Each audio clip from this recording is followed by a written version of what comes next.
Hi, I'm Paul. This is the conservation of mass. Roll the graphic.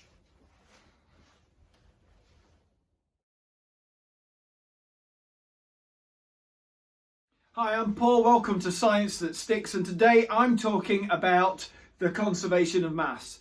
It's a simple chemical law, and it simply means that the total mass of the reactants is going to be the same as the total mass of the products.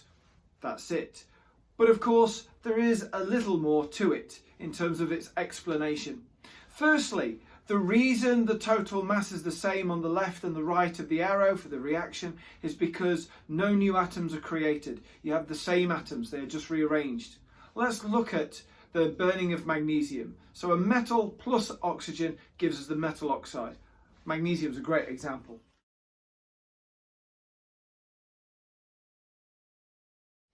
So in this case, I've got magnesium, it's burning in oxygen and it forms magnesium oxide.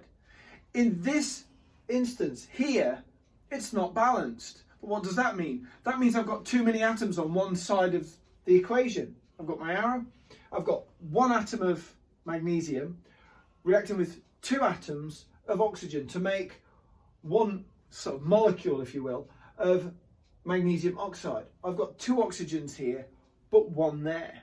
I can't change the formula, so this is turning into a balancing lesson. I can, however, multiply it up. So if I put a 2 here, 2 times 1 is 2. But I've also now got two magnesiums.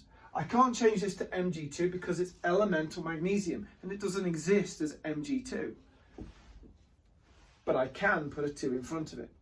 The equation is now balanced, so you can look at the amount of Mg's. 2 Mg's, 2 O2, 2 O's, 2 times 1 is 2, 2 times 1 is 2, and I've got the same number. Fair enough. Now, a good way of checking that your balancing is correct is calculating the relative formula masses on both sides of the equation. So let's do that.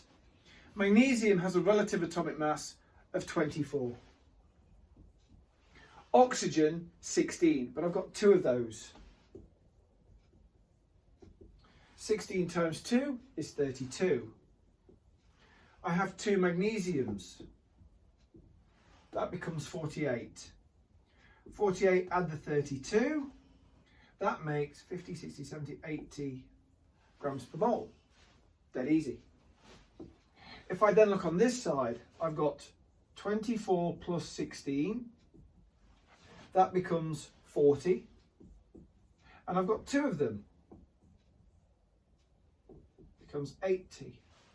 I've got the same number of atoms on the right and the left as I demonstrated with the balancing of the equation, but I've also got the same relative formula masses left and right. And that's the conservation of mass. You can calculate the mass itself if you so desire from moles and vice versa. And until next time, as always, stay cool. Bye for now.